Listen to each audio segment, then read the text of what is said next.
सच्चिदानंद भगवान की, सनातन धर्म की। जितना मैं गुरुओं पर विश्वास करता हूँ, चाहे व्यवहार के हों चाहे परमार्थ के, हर गुरु का मैं सम्मान करता हूँ। पर मैंने देखा चेले मेरी सलाह नहीं मानते और गुरु बनाना चाहते हैं, तो मैं समझता हूँ ये गुरु बनाना चाहते हैं या मुझे बेवकूफ बनाना चाहते हैं। मैं विनोद में नहीं कह रहा, गंभीरता से कह रहा। हाँ, मैं किसी को कहूँ ये हाथ उठाओ, हाथ नहीं उठता तो कहे मेरा हाथ नहीं उठता, तो मैं जबरदस्ती नहीं करूँगा। पर कहे तो कि मैं नहीं कर पाऊंगा।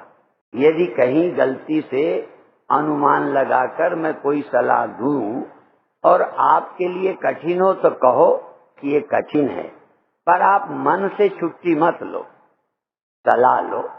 मैं कोई चीज समझाता हूँ, नहीं समझ आए तो कहो हमारी समझ में नहीं आई, आपकी बात सही है या होगी पर अभी मेरे को नहीं समझ आ रही, तो फिर ये मेरा काम होता है समझाऊं। एक बार डॉक्टर ने हाथ उठाने को कहा, क्योंकि हाथ में थोड़ी गड़बड़ी थी, कंधे पर उठे नहीं।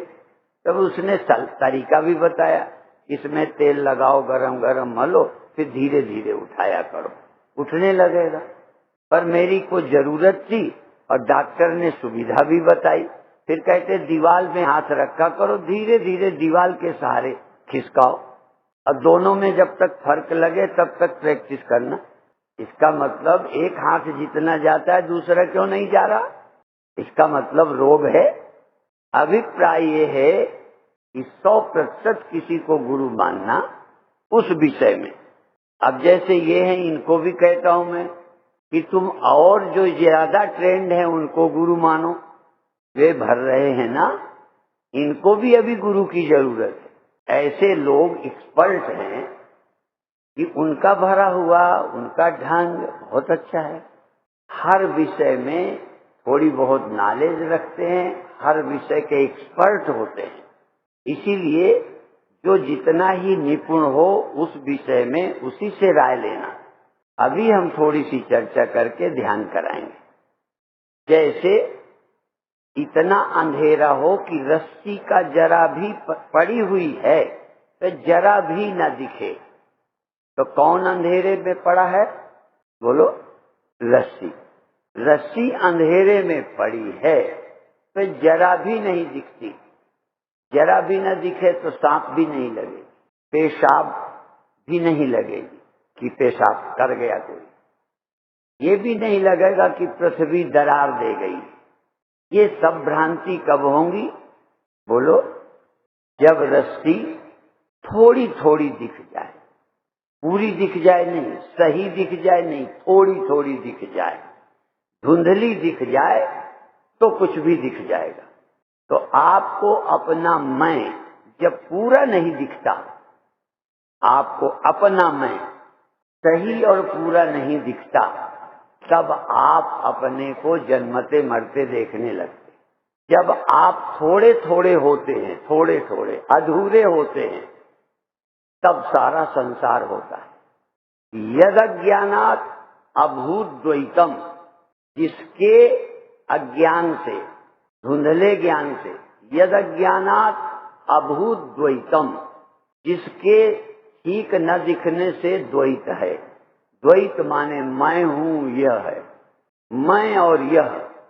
कोई ऐसा है जिसके पास मैं नहीं है और यह नहीं है, एक भी ढूंढ के ले आओ। इसी का ना द्वैत माने ये नहीं है कि एक बच्चे को दूध दिया एक को नहीं दिया, ये भी द्वैत है, व्यवहार में पक्षपात है। पर वेदांत इस द्वैत की चर्चा नहीं करता। वेदांत कहता है दो सत्य हैं, यह द्वैत है। मैं सत्य हूं, यह सत्य, मैं सत्य हूं, तुम सत्य हो, मैं हूं ये मेरा दुश्मन है, मैं हूं ये मेरा मित्र है, मैं हूं और यह है, मैं हूं और तुम हो, ये दो हैं, दो सत्य हैं, ये द्वैत है। ये क्यों दिखते हैं, क्योंकि आप मैं को सही सही नहीं देख पाए, आपका आधा मैं सोया पड़ा है। इसलिए वेदांती कहते ब्रह्म अंधेरे में है। आप पूरे अंधेरे में होते हो तब न मैं होता है न ब्रह्म होता है, पूरा अंधेरा। पूरा अंधेरा आपको पता है कब होता है?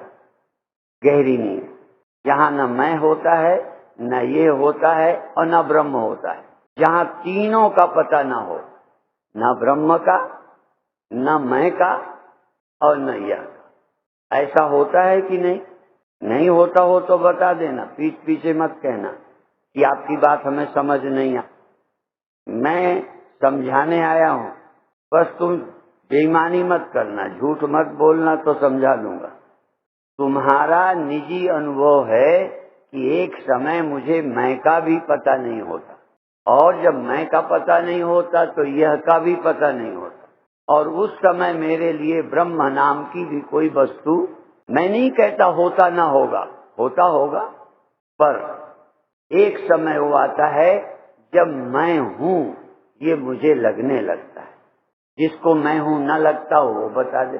जिसको अपने होने का अनुभव न हो रहा हो, और जब मैं होने का अनुभव होने लगता है तभी यह सब होने का अनुभव होता है। सच है ना? जब मैं हूं ये है जाग जाता हूं, मैं हूं होने लगता है अनुभव, तब यह है ये भी अनुभव होने लगता है। और मैं हूं यह है जब अनुभव होता है तभी कुछ अच्छा भी लगने लगता है और बुरा भी लगने लगता है। ठीक है ना? जो होता है वो तो पहले समझ लें, इतना तो आपको हो ही जाता है। कुछ ना अनुभव होने वाली अवस्था रोज होती है, और मैं हूं यह है, ये अच्छा है ये बुरा है, ये होना चाहिए नहीं होना चाहिए, ये चुनाव होने लगता है। कब? जब आप होते हो तब। आप होते हो या आपको अपने होना लगने लगता है। जैसे रस्सी का बिल्कुल न भान होना एक जगह है, एक अवस्था। कुछ कुछ जब दिखती है, दिखती तो है, यदि नहीं दिखती तो सांप नहीं दिखता, नहीं दिखती तो दरार भी नहीं दिखती, नहीं दिखती तो कोई मूर्ख पेशाब रास्ते में कर गया ये भी नहीं लगता। ये कब लगा? जब कुछ दिखा। सांप दिखना ज्यादा खतरनाक है, ज्यादा डराता है। पेशाब कोई कर गया है तो लांग के निकल जाओगे, जानने की कोशिश नहीं करोगे, लांग के निकल जाओगे। सांप दिखता है तो अलग चले जाओगे या मारने की कोशिश करोगे, जैसी तुम में दम होगी। दरार दे गई है जमीन तो चिंता करोगे, ये दरार दे गई, ज्यादा ना हो जाए, ये सोचोगे। बिल्कुल ना दिखेगी, निश्चिंत। जब आपको जरा भी मैं नहीं मालूम पड़ेगा, निश्चिंत। न मरना, न दुख, न चिंता। इतनी देर, जितनी देर मुझे मैं का भी पता ना हो, उस अवस्था का नाम जानते हो ना? सुसुप्ति।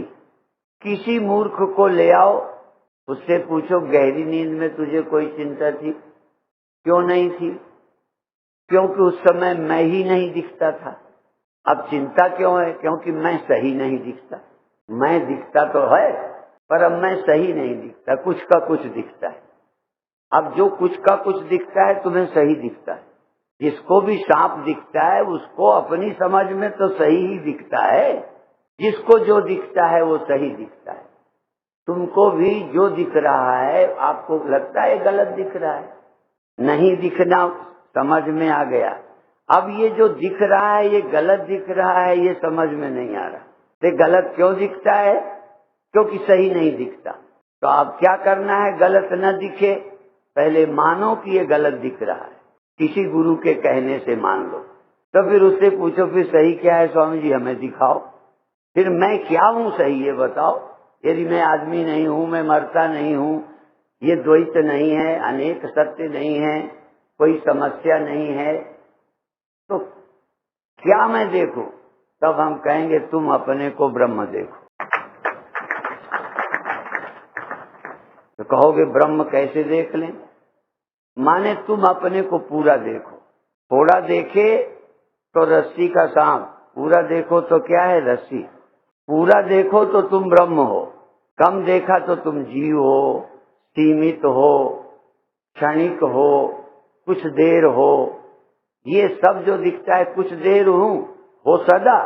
दूसरा उदाहरण दे दूं जो तुम्हारे समझने के लिए थोड़ा सरल तो नहीं है पर कठिन है, पर समझाऊंगा।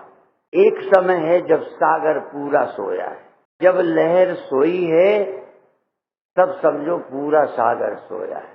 न लहर है और न सागर है और न और कोई है। जितनी देर लहर को कोई और भी नहीं है, लहर भी नहीं है और सागर भी नहीं, घोर अंधेरा, न सागर न लहर न कोई और, ये मैं लहर है, ये सब लहरें हैं। मई अनंत महाम बोधौ, मई अनंत महाम बोधौ, जगत बीची स्वभावता। ये किसने कहा? जो लहर जान गई मैं कौन। लहर का भान होने लगना और सागर का भान न होना। लहर का तो भान होने लगा, मैं हूं ये भान होने लगा, लहर है भान होने लगा, सागर का पता ही नहीं, और भी लहरें ही लहरें भासने लगी। सागर अभी पता ही नहीं, सागर अंधेरे में है। उसी लहर का एक बड़ा हिस्सा, लहर का एक बड़ा हिस्सा सोया है, थोड़ा हिस्सा जाग रहा है, उसी का नाम लहर। यदि लहर पूरी जाग जाए तो उसके सिवा कुछ नहीं।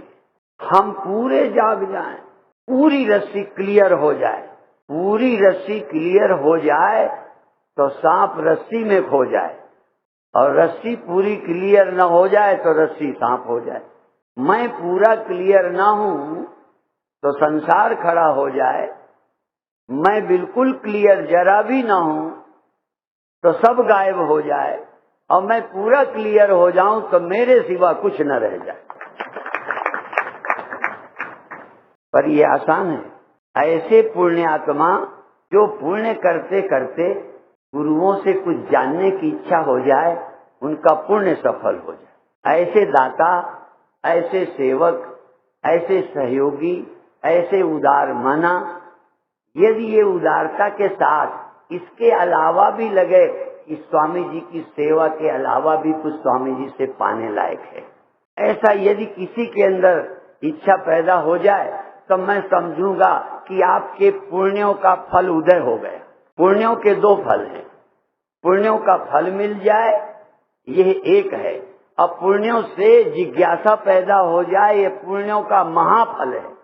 पुण्य करते करते, पुण्य करते करते, सेवा करते करते, समाज के काम करते करते, कभी यह यदि मन में आ जाए कि मैं कौन हूं ये पता लगाऊं, किसी गुरु से पूछूं, यदि सच्ची जिज्ञासा हो जाए, सच्ची प्यास जग जाए, तो समझो जन्मों जन्मों के पुण्यों का फल तुम्हें मिल गया। क्योंकि पुण्यों का फल यदि जिज्ञासा न होकर और कुछ मिलेगा तो पुण्यों का फल भोग कर पुण्य तो खत्म हो गए। सब पुण्यों का फल स्वर्ग, सुख, समृद्धि, लाभ, पद, प्रतिष्ठा, पुण्यों का फल मिलेगा कुछ दिनों के बाद खा पी के बराबर। आप अपने पुण्यों का फल भोग लेंगे, फिर नए पुण्य करोगे, फिर स्वर्ग जाओगे, फिर मान पाओगे, फिर राज्य पाओगे, तप सो राज, तब से राज मिलेगा, और फिर राज सो नरक, फिर राजा हो जाओगे, कुछ दिन रह लोगे, मौज मस्ती कर लोगे, फिर नरक।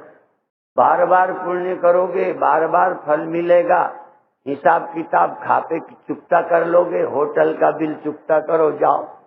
पर यदि तुमने पुण्य निष्काम भावना से किया होगा, निष्काम भावना से किया गया पुण्य तुम्हारे चित्त की शुद्धि करके पैदा करेगा, ये बार बार स्वर्ग जाऊंगा, बार बार ये मिलेगा, फिर जाएगा, फिर रोऊंगा, फिर राजा बनूंगा, फिर हटूंगा, फिर स्त्री मिलेगी, फिर मरेगी, मैं जन्मूंगा, मरूंगा, फिर मिलेगा।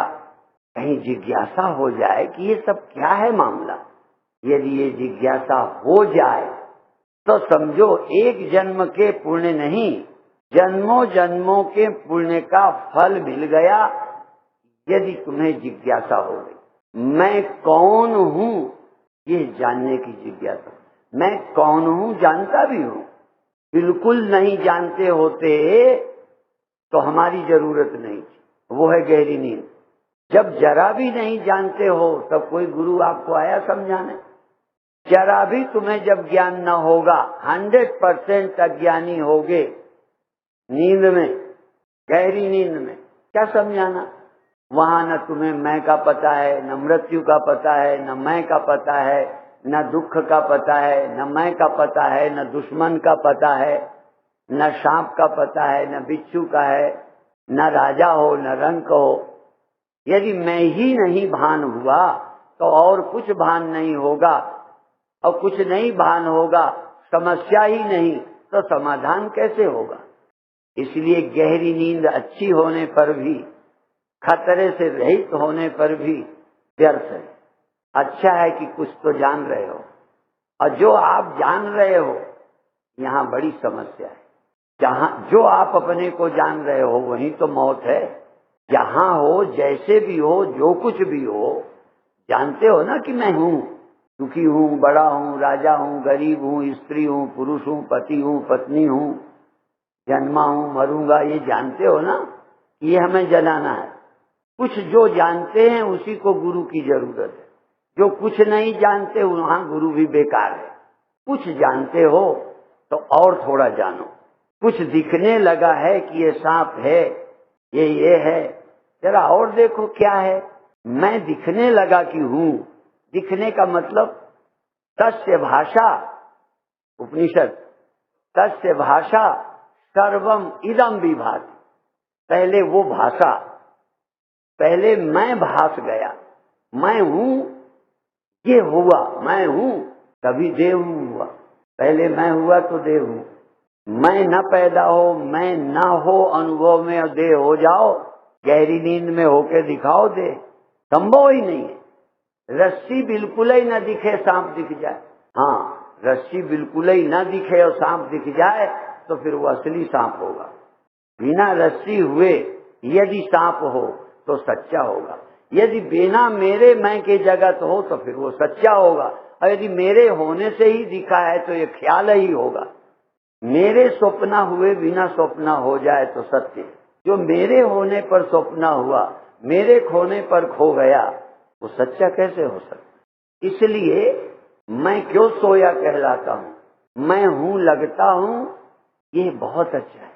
यदि मैं हूँ इतना भी न लगता तो भी बात न बनती, और मैं हूँ पूरा पूरा समझ आ जाता तो काम खत्म हो जाता। और मैं हूँ जरा भी भान न होता तो काम शुरू ही न होता।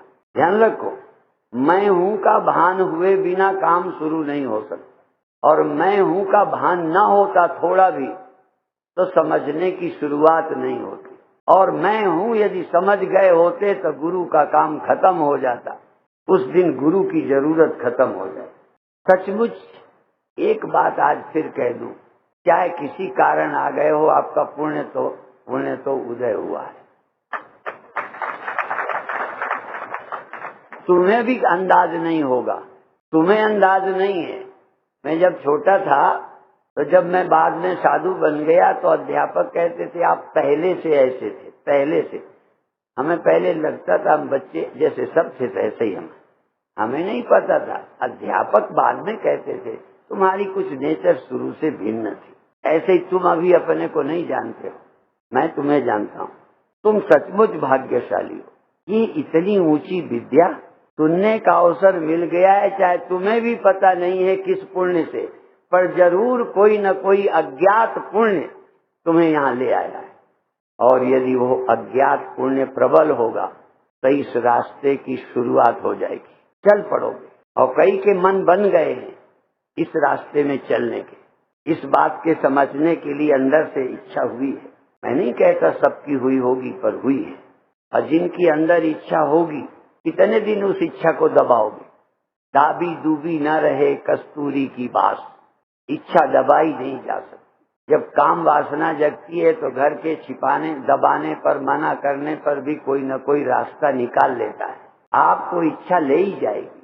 यदि तुम्हारी इच्छा है कि मैं कौन हूँ जानूं, यदि ये है कि जो जानता हूँ सही है, ये ध्यान रखना, जो जानते हो यदि ये सब सही है, पूरे ज्ञानी हो ही, जैसा जानते हो यही पूरा ज्ञान है, ये समझना बड़ा कठिन है कि जो मैं जानता हूं ये पूरा ज्ञान नहीं है, असली नहीं है, सही नहीं है। ये जानना बड़ा कठिन है, ये आसान नहीं है। आपको यदि कह दूं नहीं, सामने वाले की गलती नहीं, कहता स्वामी जी आप क्या जानो, मैं जानता हूं, मैं जानती हूं उसको। मैंने कहा धन्य है, तुम ज्यादा जानती हो, मैं नहीं जानता। लोग दूसरे को बहुत जानते, जैसा अपने को जानते हैं तैसे ही दूसरे को। तुम सपने में अपने को जानते हो मैं यहाँ हूँ, और सब सामने वालों को जानते हो। जब तुम जानते हो मैं सचमुच यहाँ हूँ, तो वो भी सब सचमुच है। अपनी समझ को सही मानने के दुष्परिणाम है कि दूसरे को भी जो जानते हो उसी को सही मान लेते हो, जबकि तुम्हारी समझ का दोष है। दूसरे के विषय में जो अनुमान लगाना और दावा करना मैं सही जानता हूँ, तू अपने को सही नहीं जानता, दूसरे को क्या जानेगा बुद्धू। तुझे पता है मैं कौन हूँ, ये मेरी अपनी धारणाएं हैं। तेरा अपना लोभ, तेरा अपना स्वार्थ दूसरे को दुश्मन दिखता है। तेरा लोभ है, एक अच्छा सत्संगी है, पैसा कम है, तुझे अच्छा नहीं लगता। हमें पता है, अच्छा से अच्छा जिज्ञासु हो, जरा रुपया नहीं चढ़ाता, कहते खोपड़ी चाटता है। और कई सेठ गड्डी दे जाते हैं, खोपड़ी नहीं चाटते, बहुत अच्छे। और मैं समझता हूँ वो बुद्धू हैं जो खोपड़ी नहीं चाटते। रुपया चढ़ा के छुट्टी पा गए, गुरुजी की भी खोपड़ी बच गई, चेला भी खुश होके चला गया। समझते हो, सचमुच जिज्ञासु चुभता है लोभी गुरु को। लोभी गुरु को जिज्ञासु चुभता है। लोभी को दानी केवल अच्छा लगता है और ब्रह्म ज्ञानी को जिज्ञासु अच्छा लगता है। मैं जिज्ञासुओं को पहचान जाता हूँ। कई बार दानियों को मुझे जानते हो पूछते हैं, मैंने कहा हाँ, दिल रखने के लिए कहना ही पड़ेगा। मैं दानियों को कम, जिज्ञासुओं को ज्यादा जानता हूँ। और भगवान कहते हैं आर्थ जिज्ञासु अर्थार्थी ज्ञानी च भरतर्षभ। वो कहते ज्ञानी प्रभु ही विशेष प्यारा। ये तो लोगों ने कहा, कृष्ण ने खुद कहा मुझे ज्ञानी ज्यादा अच्छे लगते। अब बताओ, ज्ञानी तो आत्मा ही वो में मतम, ज्ञानी तो साक्षात मेरा ही रूप है। और जिज्ञासु जानना चाहता है, इसलिए बड़ा प्यारा है।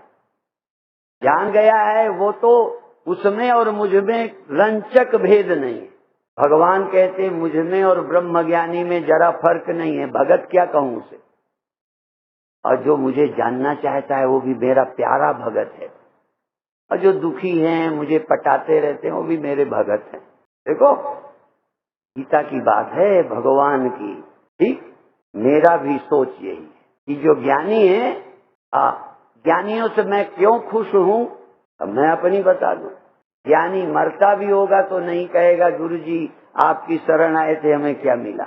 यदि ज्ञानी है तो मरते दिन भी धन्यवाद देगा कि आपका सुना हुआ आज मेरे काम आ रहा। ठीक है ना। इसलिए वो गुरु निश्चिंत है कि अब मुझे कोसेगा नहीं। जो चेले और किसी कारण से बन गए हैं वो कोसेंगे। 6 महीने हो गए, 10 साल से हमें क्या मिला। मैंने कहा आश्रम चाहिए था, नहीं मिला, गधे कहीं के लदने आया है। बात समझ लेना, मैं यूं नहीं बोलता। जो ज्ञान लेने नहीं आया और कुछ लेने आया है, हो सकता है पुण्यों के बाद भी कल रोता मिले।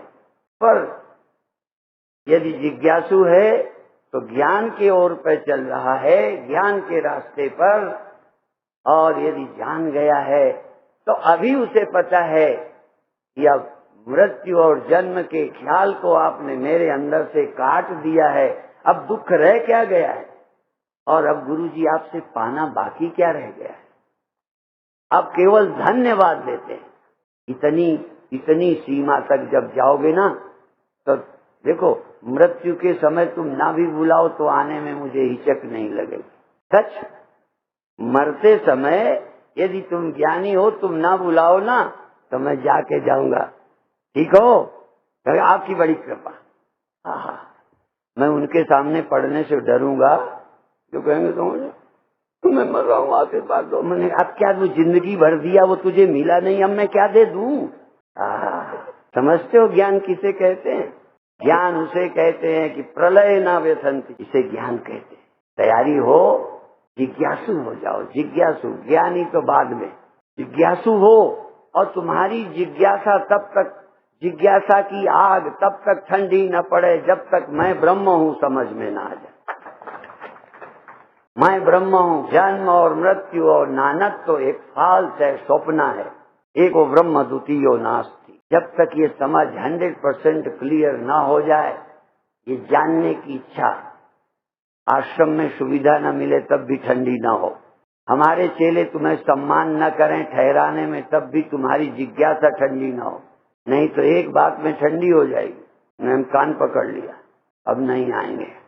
हाँ, इसीलिए कभी कभी हम चेलों को भी कहते हैं कि बेचारे इस रास्ते में लगे हैं, तुम्हारे व्यवहार से कहीं उनका भविष्य न खराब हो जाए, इसलिए उनके साथ अच्छा व्यवहार करो जिससे वो इस रास्ते से मुड़ न जाए। इतनी बड़ी भूमिका चेलों की है, इतनी बड़ी भूमिका है कि आए हुए व्यक्ति को लौटना न पड़े। यदि लौट जाता है तो मैं ये नहीं मानूंगा कि मेरे ज्ञान में कमी है, मैं कहूंगा मेरी व्यवस्था में कमी है। ये आया हुआ व्यक्ति लौट गया, और दूसरा व्यवस्था के बाद लौट जाए तो कहूंगा बड़ा अहंकारी है, उसकी प्रसन्नता भगवान भी नहीं रख सके। ऐसे लोगों को तो भगवान भी खुश नहीं रह सकते। भगवान ने भी ऐसे लोगों को ज्ञान नहीं दिया है, बाण से चलाए, राम ने, कृष्ण ने। जो भगवान के समझाए न माने क्या करेगा? इसलिए देखना है बीमारी कहाँ है, इस बीमारी का इलाज क्या है। इस जन्म मरण दुख की बीमारी का इलाज विज्ञान है, साइंस, धन है, कोई पद है, देख लेना। यदि पद हो जाओ, इस साइंस व्यर्थ नहीं है, मैं फिर कह रहा हूं, लेकिन ये समस्या जन्म मरण और दुख की, राग और द्वेष की, मेरे और तेरे की, ये जो आग जलती रहती है, इस द्वैत की आग को बुझाने वाला वेदांत है। एक बात कह करके समाप्त करूंगा। कल निंदा की बात आई, कबीर साहब कहते मुझे निंदा करो, क्यों? अभी अभी मैंने गोविंद भाई को कमरे में कहा कि इंजेक्शन लगाने से अभी भी दर्द होता है।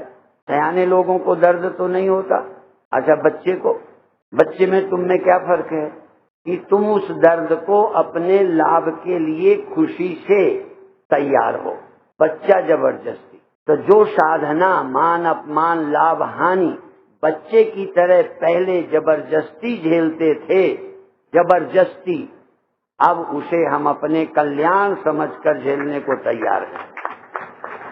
मान अपमान लाभ हानि सुविधा सुविधा सब झेलकर हम कल्याण के रास्ते पर चलेंगे। इतना साधना की तैयारी, और अंत में जब ज्ञान हो जाएगा तो ये अपमान तुम्हें, मान तुम्हें बर्दाश्त ही नहीं होगा। क्या करोगे? तुरंत इसको फेंक दोगे। मान अपमान लाभ हानि भय चिंता मृत्यु का ख्याल आएगा, आते ही तुम उस स्मरण में जाओगे जहाँ जन्म और मृत्यु मान अपमान लाभ हानि रहते ही नहीं है, उसका स्मरण करोगे और वो स्वभाव हो जाएगा, फिर आना बंद हो जाएगा। ये साधना के क्रम में है। अभी इन सबको तप समझकर, कल्याण समझकर इनको झेलने की तैयारी कर लो। गीता में यही साधन है और यही ज्ञानी के स्वभाव है। अमानित्व अदम्भित्व अहिंसा शांति आर्जवम, ये क्या है?